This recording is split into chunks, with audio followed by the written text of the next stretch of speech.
It's spring 2016, in Mexico along the Texas border, the city of Matamoros, in the state of Tamaulipas, and things are hot there, literally and metaphorically. Especially since the Gulf Cartel fractured a few years earlier, when their enforcement wing, the incredibly brutal, even by cartel standards Zetas, turned on them and formed their own cartel. That led to, I guess, what you could call a civil war. See, in the border cities of Mexico, it's basically whack-a-mole. One city gets hot because the cartel who controls it gets put on its back footing, and then all hell breaks loose. But someone else eventually takes control, and things can calm down considerably. I mean, just Google Juarez rebirth, Juarez most dangerous city, Juarez, all that stuff, and you'll see what I mean. Still, the border towns and border towns in general, there were desperate people do desperate things. Miriam Rodriguez is one of those people, and she feels as if she's got nothing to lose as she tucks a pistol into her pants, a .38, and goes looking for a Zetas killer known as the Florist. See, Miriam is on the hunt, and she's hunting the most dangerous prey of all. Not just men, but cartel men, soldiers, killers. Specifically, the men who killed her daughter, disappeared her, as has happened to so many others in Mexico in the last few decades, at the hands of sociopathic cartel members. She tried the legal way, tried with the police, the appropriate channels, tried to get them to do something, anything, to get some semblance of justice for her daughter. But she's a nobody, no power, no money. So she decided to take matters into her own hands, and she went looking for the men who did this to her daughter and took away everything she had. Little by little, she pieced together who they were. Then she pieced together where they were.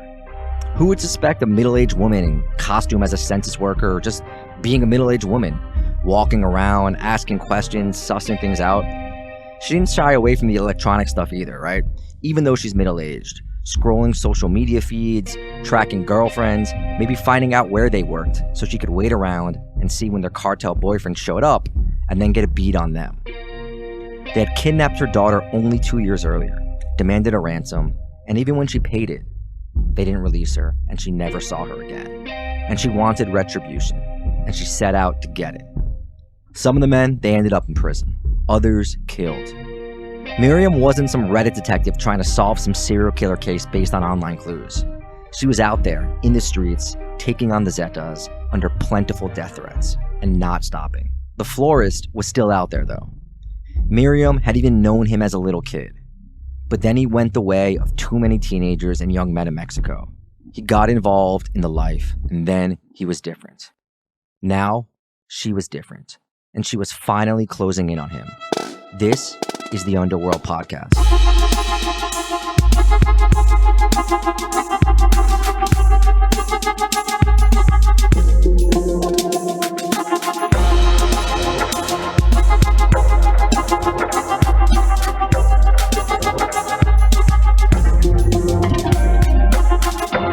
Welcome back to another episode of the Underworld Podcast, the audio experience where two journalists who have reported all over the world, myself, Danny Gold, and my illustrious co-host, Sean Williams, take you, the listener, on a journey through global organized crime.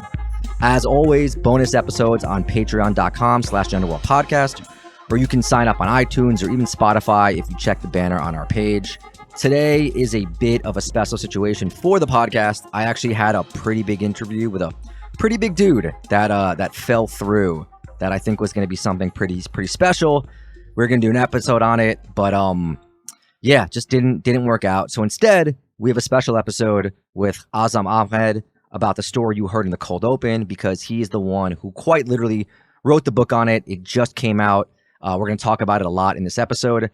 This was supposed to be for the Patreon. It's typically the sort of thing you'll hear on there. If you sign up, there's plenty of interviews we have going back. But we're going to run it as a full episode because, you know, that's what we got, and it's a fantastic story. His mic was not great, so the sound is a little off, but we'll be back next week with our normal episodes, and who knows, maybe I'll tell the story of what exactly went wrong and who I was supposed to meet for that episode. Also, if you want more on the Zetas, if you go back maybe 10 or so episodes, we have a whole episode on their entire story from beginning to kind of the end. But anyway, enjoy this episode. We are joined today by a very special guest. He is the international investigative correspondent for the New York Times. He was based in Afghanistan, based in Mexico. Azam Ahmed, say hello to everyone. Hi, thanks for having me. Yeah, thanks so much for joining us. You have this incredible new book out, and it's one of these things where I think people know bits and pieces of the story, and I've seen it, pop up on like reels, Instagram reels, and on TikToks that like don't do it justice at all. But you've kind of written the definitive, in-depth investigation of this, and I think you broke the story as well in international media. So can you just kind of tell us a little bit about the book and just a brief summary of the story itself? Sure. The book focuses on the story of a woman named Miriam Rodriguez, mother of three, who was selling hats and cowboy boots, a merchant in a small border town near Texas. And in 2014, her daughter is kidnapped by one of Mexico's most violent cartels. And, as any parent would do, she pays ransom to the kidnappers. She does everything they say. And when she doesn't get her daughter back, she goes to the authorities looking for help. But of course, it's Mexico, and so the authorities do nothing. And she slowly kind of just transforms from this, average mom and merchant into this angel of vengeance. And she starts to track down the members of this cartel one by one to figure out what they did with her daughter and how it happened. So ultimately, several of them wind up dead and several wind up in prison as she goes on this quest. Yeah, and I think it's just this remarkable story of one woman that just like doesn't listen to common sense. She's going after it. It's we've talked about the Gulf Cartel. We've talked about the Zetas. People I think that listen to this podcast are aware of just how dangerous it is in Mexico to stick your head out when it comes to doing anything with the cartels. And this is a mother who just isn't going to listen to it. And, we'll get to the consequences that play out with all that. But how did you come across the story and what made you decide to write a book on it? So I was actually working on a totally different project in 2017. I was looking into the illicit use of spyware, which everybody now knows Pegasus, in Mexico by the government.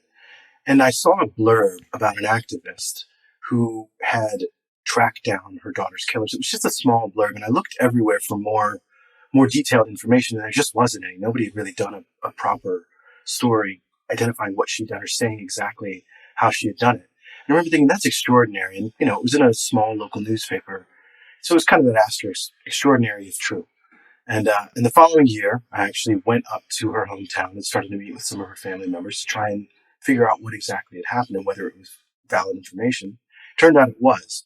So I spent the next several months going back and forth. And this town is called San Fernando. It's very close to the Texas border. In the state of Tamaulipas. It's about an hour and a half away from the U.S. And what's the history, when it comes to cartel-wise and drug war-wise in that region where she is and where she was kind of doing these investigations? Yeah, it's a great question.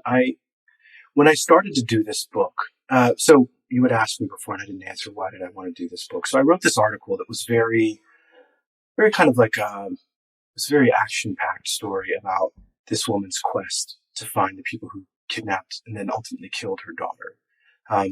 In the way in which she kind of took justice into her own hands because there was a broken law, nobody was willing to help her. And I remember at the time when I decided to write the book, what I wanted to do was answer the question, spoiler alert, ultimately Miriam Rodriguez is killed by the very same cartel that she essentially dismantles in her hometown. She pushes them so far and so hard that they wind up killing her on Mother's Day as a statement, which of course sets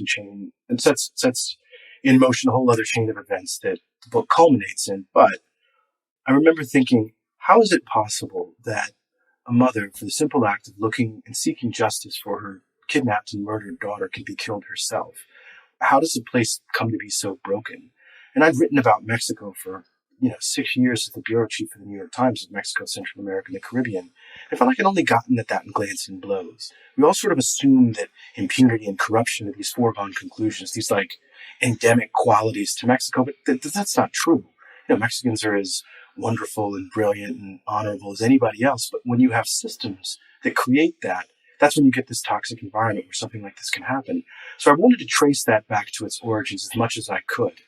And I was fortunate in that Tamaulipas, the site where this incident happened. And the Zeta cartel, the cartel that actually kidnapped and killed Miriam Rodriguez's daughter, came from this place. And you can trace the origins of the Zetas back all the way to the early 1900s in post-revolutionary Mexico, when a cartel known as the Gulf Cartel would subsequently be known as the Gulf Cartel. But when this cartel began forming post-revolution and smuggling alcohol into the United States during, the Great Prohibition era. So there's an inherent irony already. This cartel forms because of an American prohibition, just as this cartel flourishes because of a different American prohibition today. So the Gulf Cartel becomes this juggernaut of smuggling things into the United States. Tobacco, alcohol, car parts, electronics, anything you want, they were getting it across the border into the United States and back. Come the 60s and the 70s, there's a handover at the cartel, and all of this is kind of chronicled in the book through the three kind of pioneering leaders of this particular cartel. And the second leader of this cartel decides, what are we doing with all these small-time products? Why aren't we smuggling cocaine? It coincided with other routes for cocaine in the United States being shut down. So this goes from being a multi-million-dollar business to a multi-billion-dollar business. Because suddenly you have these incredibly rich smuggling networks, you have incredibly rich political protections, essentially like a marriage between the state and organized crime that's happening in Tamaulipas. And that means that you now have a cartel infrastructure that is financed to the teeth. Finally, you have this third individual who takes that infrastructure and then adds one element to it. And that is, there's an inversion that happens. Post-revolution, the government was the most important entity in the entire country. They were basically an autocracy in all but name. And so organized crime sort of worked for them and were on their payroll in some ways. So all the smuggling and whatnot, it happened with the nod and smile of the government itself. But as the 2000s started to approach, there was an inversion. Democracy started coming into Mexico. This party lost for the first time, which meant suddenly these cartels didn't have bosses anymore. They were kind of in charge of what was going on themselves, and they were financed to the teeth. And there was no law enforcement structure really capable of stopping them. And that particular cartel formed the group known as the Zetas, which was basically the leader of the Gulf Cartel saying, you know what? The new currency of power is violence. It's no longer your connections with the government. It's no longer how much product you can move. It's how much violence you can inflict because there's no one here to stop us. So he hired a bunch of Mexican Special Forces soldiers to sort of initially be his Praetorian Guard, and they were known as the Zetas.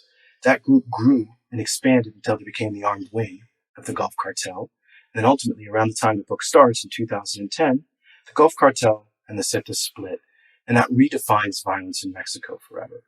Because you suddenly have militarized violence on the streets, and these guys are fighting, and the government has no choice but to militarize their response to that violence and combating the Zetas. Sorry, that was long-winded. No, that was great, and we've talked a lot. We did a full episode on the Zetas a couple months ago, and just sort of it wasn't just that they were these well-trained, some of them by the American forces, special forces guys, but they also brought the brutality, it seems like, to a whole different level when it comes to just the way that they killed people, the people they were willing to kill. How present was that in this area when Miriam's daughter is killed? Oh, I mean, this was ground zero. San Fernando was literally ground zero for Zeta brutality. The way I describe it in the book is murderous messaging. They turned it into a spectacle. It used to just be a functional thing. You killed somebody. What these guys would do would dehumanize, deface people, do these grisly, horrific things to terrify. And, they were terrorists in that respect because it would completely, just terrorize the local population so they wouldn't stand up. But it would also essentially freeze in fear any of their enemies because they would turn people into human scarecrows. They would disembowel. They would make their captives fight to the death. They were doing medieval things, in some ways because they realized if you were the scariest, you can avoid a lot of the consequences of violence because people will just not want to fight you. So that was, I'll put it like this. The two instances that really put the Zetas on the map in Mexico and made them public enemy number one for the Mexican state were 2010, the mass murder of 72 migrants that occurred when they were basically kidnapped off of buses, taken to a farmhouse in the middle of nowhere and executed one by one. One of the individuals managed to escape and alert the Mexican Marines, who then discovered these bodies, and obviously that was how this was discovered. That just kind of changed all the rules. Nobody had seen that level of atrocity in Mexico for quite a long time. And then the following year, in the same sort of way, people began being taken off of buses heading north towards the United States and buried in mass graves all along the periphery of San Fernando. They got up to at least 200 people before they stopped counting that were uncovered from these mass graves. So one year after the next, you were sort of, besting your own atrocities. And that was the context in which Miriam Rodriguez was struggling to find her daughter.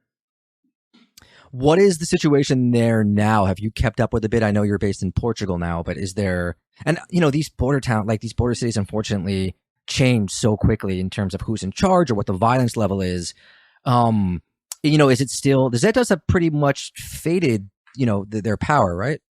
Yeah, the Zetas are a shadow of their former self. I mean, one data point that I put in the book is that a source within high-ranking intelligence official in Mexico told me they killed something like 2,000 Zetas from 2011 until 2015. I mean, the Mexican military just went on a rampage. If you look like a Zeta, talk like a Zeta, you might as well have been a Zeta because you were getting smoked. And they kept a tally, and it was 2,000 because they couldn't allow that to happen again in their mind. And, they're not exactly big on the rule of law themselves.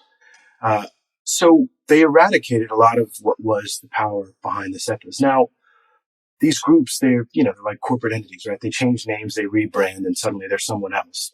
So there's like the Zetas Vieja Escuela, there's other, Zetas groups, spin-offs that still exist in Tamaulipas.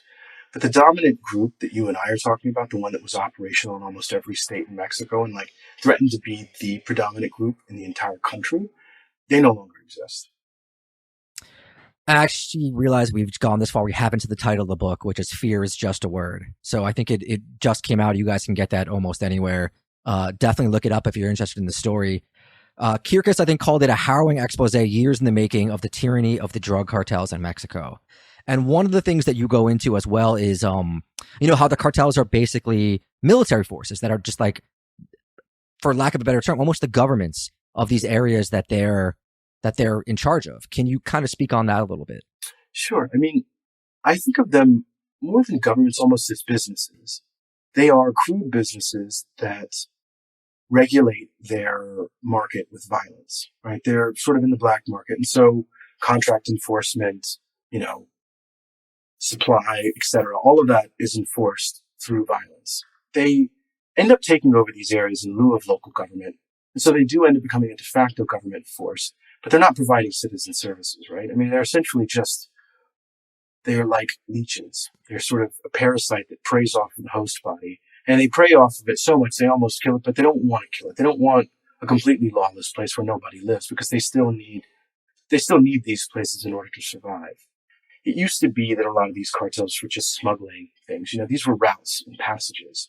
What was unique about the Zetas, which I'm sure your listeners know, is that they decided to actually prey on those localities. And that really changed the dynamic, which meant that they were in charge of security, which meant that they knew what was going on block by block, who was operating where. They picked out who they were going to target and who they were going to kidnap for ransom, which businesses they were going to extort, which highways they were going to place tolls on. And so it's almost like if a government did nothing but evil stuff, that's their role in governance. It's kind of figuring out every facet of a society that they can squeeze to remunerate themselves. Yeah, they weren't big on the whole, hearts and minds. That was not a Zeta's sort of objective. Those are guys that could learn something from the Taliban. And you were in that, we'll talk about Afghanistan a little bit later on. I don't want to switch subjects too quickly. How does Miriam's daughter, Karen, how does she sort of get wrapped up in a situation where she gets preyed on by the cartels? I think one of the things that was important to me in this book is not just to do some book that's just a parade of horrors, just one terrible thing after the next, which doesn't get into the human context of this. Because the scariest part is these are all functional, normal human beings placed in an extraordinary context in which they changed themselves. And so Karen was a young girl who was struggling with the prospect of her parents' divorce.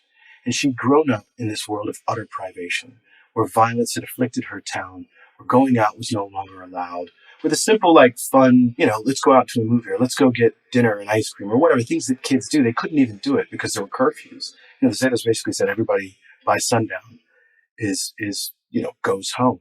Someone, it's like a zombie movie or something where the shutters are being drawn and doors are being closed and locked as soon as the sun starts to set because people are that terrified. So she grew up in this madness, this sort of anger, and like any kid, kind of got rebellious. Coupled with her parents' impending divorce and separation, she just started to act out. And that meant going out. That meant socializing. That meant, going to parties and drinking because there was still some social life left in San Fernando. And of course, it's a small town. You're talking 20, 30,000 people. Everybody is hanging out together. People know the people that are kidnapping them. People know who's in the gangs, who's not in the gangs, whether they know them personally or not, because you just see them every day. And so she ran into these people. She didn't necessarily make friends with them, but she knew who they were. And more importantly, they knew who she was. And just that brush, that simple brush with those personalities and that population at the wrong time kind of spelled disaster for her. And I often think about our childhoods, right? I'm sure there were people you probably shouldn't have hung out with that you did for a while, and then you grow up. You grow out of it. You think better of it. You go to college, whatever it is you do. She had a few months of that before it was already too late. Yeah, there's it's not the only place where there is, but there's very little room for the kind of typical mistakes that teenagers make and bounce back from when you're in a place like that. And there's just no room for error. Anywhere, not anywhere, but a lot of places in the States, you can make those errors. You can bounce back. It's not going to end up with you disappearing. Exactly. And obviously it does here and there, but there it just seems like there's no room for error in any way. Price is high. Right. So Miriam, as you discussed, sets out to sort of track down the people that were involved with her murder, that did it. What does she do? What sort of tactics is she using? Because this just sounds, it's an unbelievable story of a middle-aged woman going after what at that point was the, deadliest, scariest, most brutal cartel, whatever superlative you want to use. And she just gets right on it.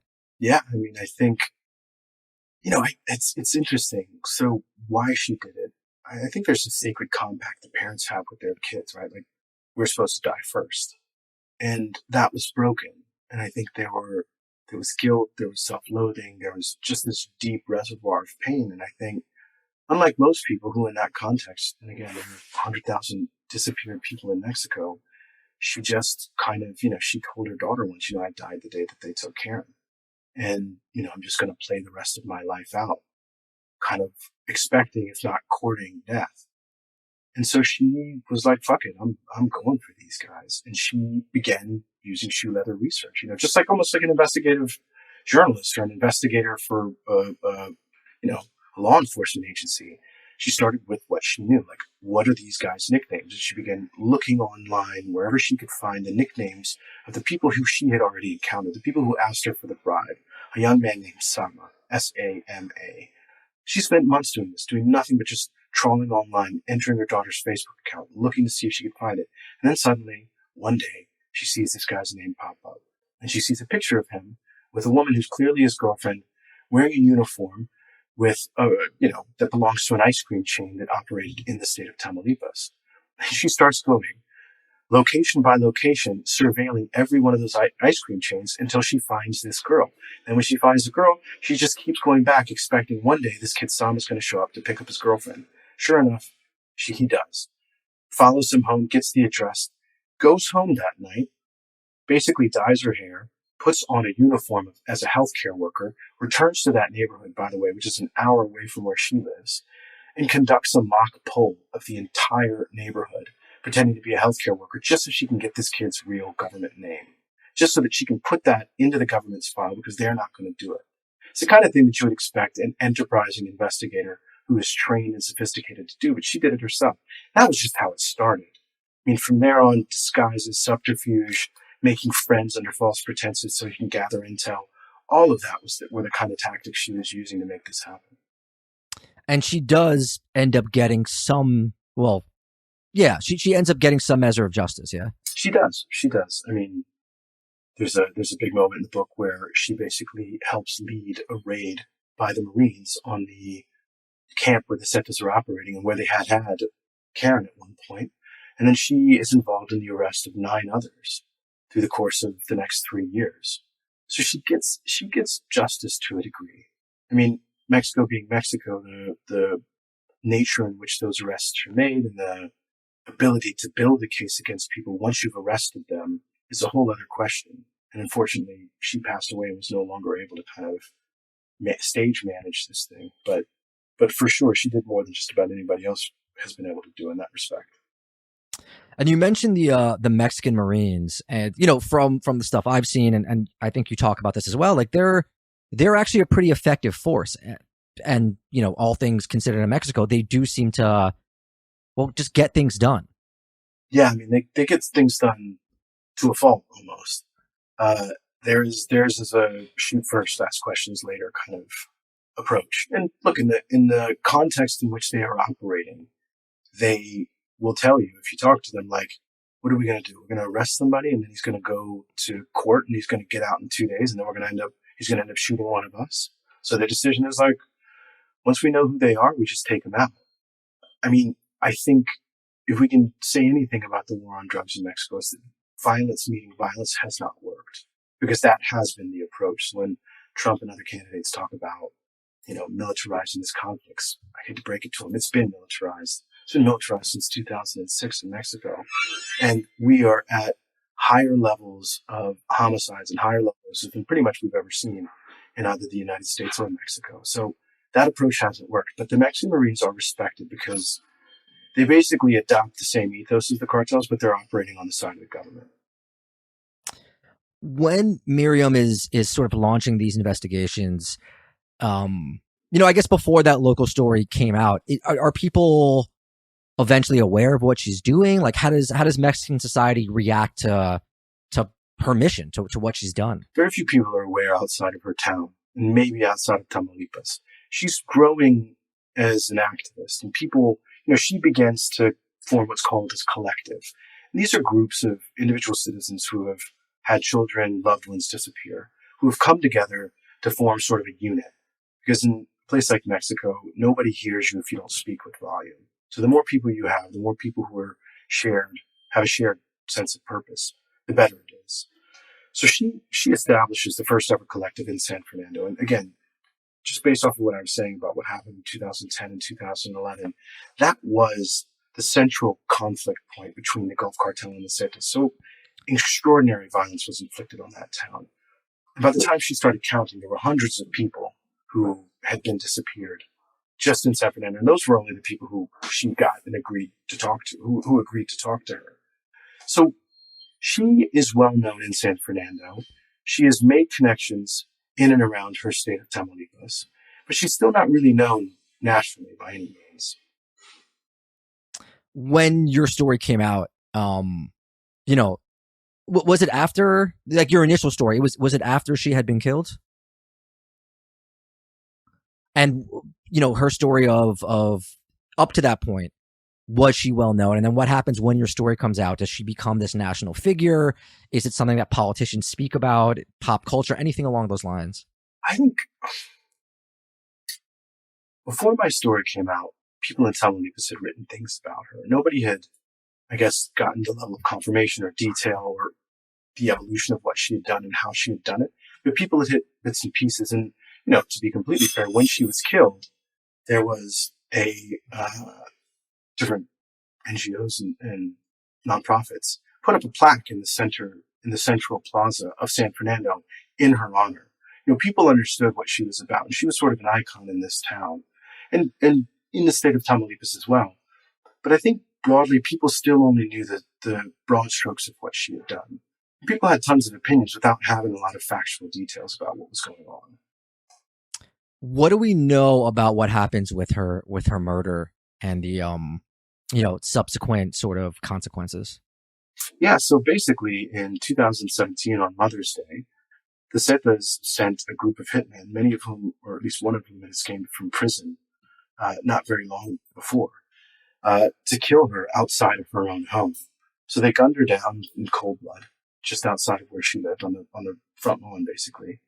And that ignited a crisis within the state of Tamaulipas, because the government was like, okay, They just killed a mother for searching for her disappeared daughter on Mother's Day, who was also an activist in our state, who was also under the auspices of state protection because she had asked for state protection. So it became this utterly humiliating moment for the state. And, they sort of did this big song and dance in this show about how they hadn't done anything wrong, but they were going to go after and pursue the people who were responsible. And, they did kind of the job that they usually do, enough to allay sort of the negative press coverage, but not enough to really get to the bottom of it. Is it possible to get justice in Mexico right now? I think it can be. I think it's possible if you have enough money, if you have enough connections, if you are situated in such a way where the system can be bent to your will. If not, then you're really not in a place where you can, to be honest. I mean, you have to do something like what Miriam did. Miriam just forced this calcified system to start, for the gears to start working and start working in her favor. And she did it through sheer force of will. She did it by cultivating sources within law enforcement who she knew wanted to help. She did it by finding intel that they themselves couldn't have because that helped them. She did it by building their cases for them in some ways. And by creating such a big persona that suddenly the system began to help her. And then she created this collective to start to use those skills on behalf of others. But the vast majority of people don't have that. The vast majority of people show up at a government office and are ignored, or just their names are added to a long pile of people who are suffering some sort of inhuman trauma. And, the government's kind of helpless to do anything about it. So they just sort of, they more than anything chronicle their own dysfunction. Prior to coming over to Mexico, you were based in Afghanistan.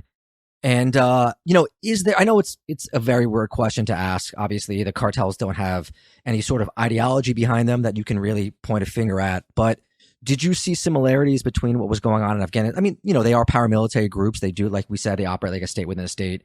Do you see any similarities between what was going on in Mexico and what you saw in Afghanistan? And then in terms of, reporting on both, like how did you attack each one? I think, yeah, you're right. I mean, the ideology thing is a big difference. The other big difference is the cartels don't want to govern. The Taliban always wanted to govern. And that gives them a different set of responsibilities. If they want to govern, they have to show they can govern. They have to show that they have some value proposition. Whereas the cartels, they want territory and they want to be able to apply their trade. They have a lot of money with which to do it. I think similarities are organization. They're both extraordinarily organized groups. I think the Taliban, one of the reasons they have been successful in Afghanistan is because of how united they are. And I think the most successful cartels are the ones that have very clean command and control, where they're extraordinarily organized and the lines of command are really clear. I think they are very clear-eyed about territory and what they can hold and what they cannot. I think for the Taliban and the cartels, there's a similar dynamic wherein they can kind of have control over an area without presenting themselves as in control, if that makes sense.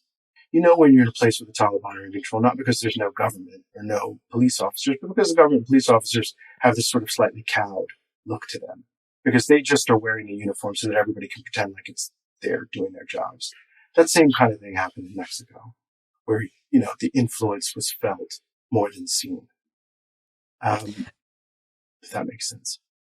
Yeah, it is interesting, though, when you think about it, because a lot of paramilitary organizations want to at least try to win some goodwill, set up social services, do something to sort of prove their worth to the citizens that are essentially under their control. And I guess, with some cartels, we've seen them crack down on like extortion attempts of small businesses, or, pretend that they're not going to hurt civilians deliberately.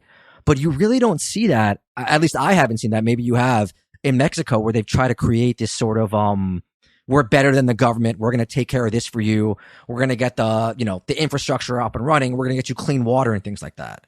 Were there examples of that maybe I've just missed? Not really. No. You're like, not at all. Huh? No, I mean, you know what they'll do? And they're pretty actually, for all the horrors that the Zetas committed and what they sort of did to the people.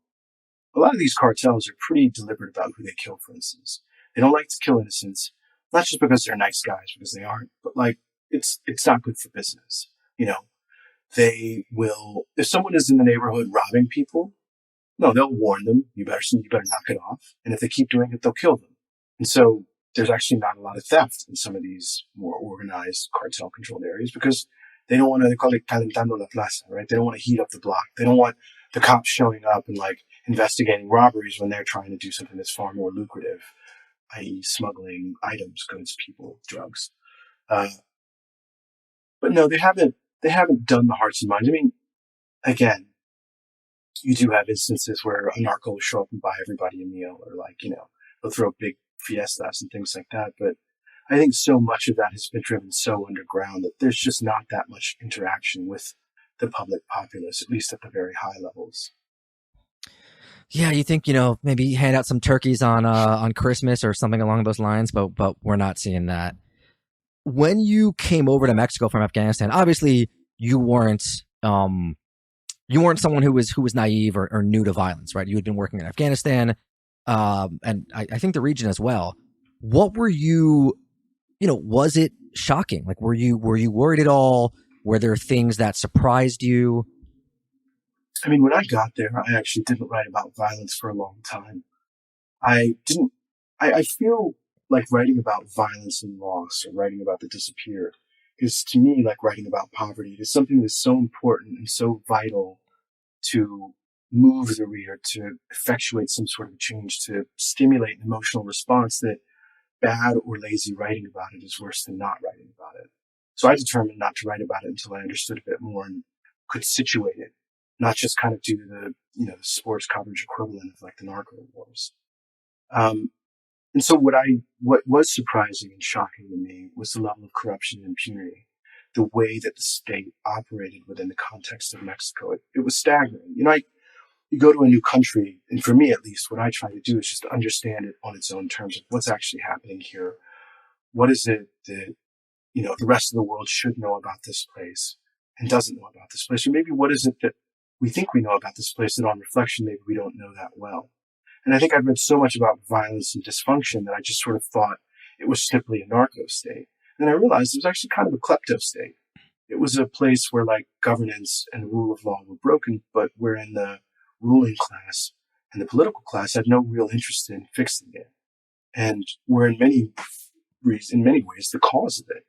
And so my first several series for the paper out of Mexico were about that corruption. That's, as I was saying in 2017, I did a series on Pegasus in Mexico. It was all about how the government had purchased the spyware and how there was all this illegal targeting of journalists, human rights lawyers, activists, even myself, who were being targeted illegally with Pegasus because they didn't want that kind of pushback from external sources, right? They didn't want to be embarrassed publicly and internationally. And that, when I saw that, I was like, holy shit, this is what's actually happening here. It's not just like it's some narcos running wild. And so it took me a while through the prism of that to kind of get to where I felt I had something to say about violence. Yeah, I mean, it's unfortunate, like that is essentially what our podcast covers. And Sean and I have talked about this a lot. Sometimes you just want to talk about like the fun cultural stuff of a place that you go to. But when you're there specifically to report on something along these lines, like you were not the cartel correspondent. You're not a narco correspondent. You were the Mexico correspondent and I guess Central America as well. But, that's the topic that we focus on. Obviously, course, yeah. Mexico is fantastic and I've spent a fair amount of time there. But yeah, I guess that sort of covers it. I mean, is there anything else about the book you want to add that maybe I didn't ask about? I think no, I mean, I guess I would go into some of the, what I hoped sets this book apart from your typical cartel narrative is that it's trying to world build in some ways. It's like, here's this cartel and here's this horrible thing that happened, but it's also tracing back through history using national archives and stories about how we sort of got to that place, but also in reconstructing the story itself. I mean, I was leaked a 20,000 page case file, which allowed me, because obviously I couldn't interview Miriam. She had passed before I ever got a chance to start writing the book. But in that 20,000 pages, it was almost like communing with her. I could get these granular details about moments and things that were happening.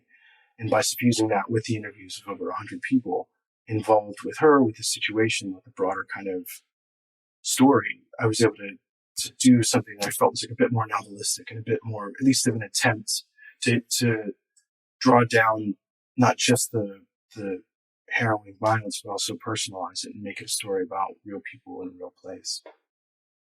Well, yeah, definitely people pick that up if you can. Fear is just a word. Where can people find you? Where can they see more of your work? New York Times. I'm also on X, but I hardly ever tweet. And yeah, the book is available at Random House or any bookseller, Amazon, etc.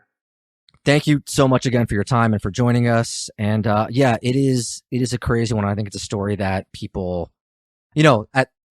people have started to pick up on. Like I said, I've seen it going across social media here and there, but this is the sort of in-depth expose is the wrong term, but it really is just like of what really happened from start to finish. So definitely pick that up. Thanks so much for having me. Yeah.